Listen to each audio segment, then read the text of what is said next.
Hát akkor nézzük a gyakorlati feladatsort, melynek első eleme az alkalmassági feladat. Itt arról kell tanúbizonyságot tennünk, hogy a motorkerékpárt képesek vagyunk önerőből egy 8-as nyomvonalon végig tolni úgy, hogy ne hagyjuk el a pálya szélét, ne érjünk hozzá a bójákhoz, és természetesen ne dőljünk el.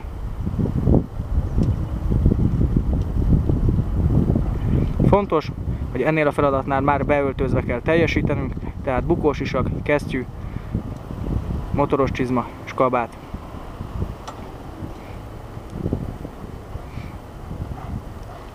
Ezután beindítjuk a motort, és jöhet az első feladat, a lassú manőverezés.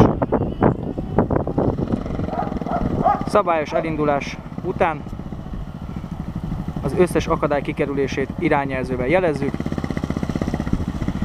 és egy látványos fejfordítással a vál felett meggyőződünk a manővernek a biztonságáról.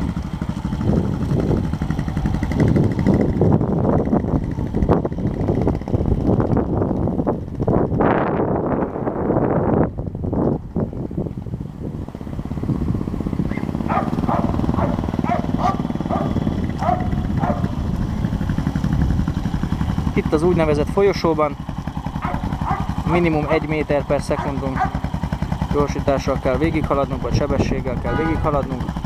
Onnan kijöve gyorsítunk, váltunk egy 2-es sebességi fokozatot,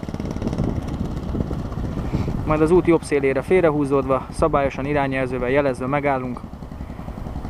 Fontos, hogy a 4 bója között legyen az első kerék.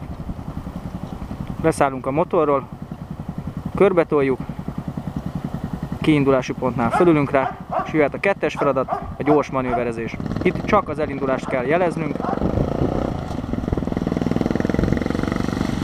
2-es sebességi fokozatban egy dinamikus szlalomozást láthatunk a középső bójasor között. Hátul egy 8-as nyomvonalat kell körberajzolni.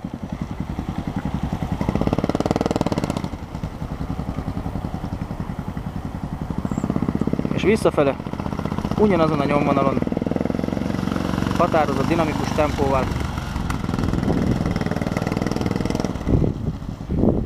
végigvezetjük a motort, majd megállunk a már megszokott helyen.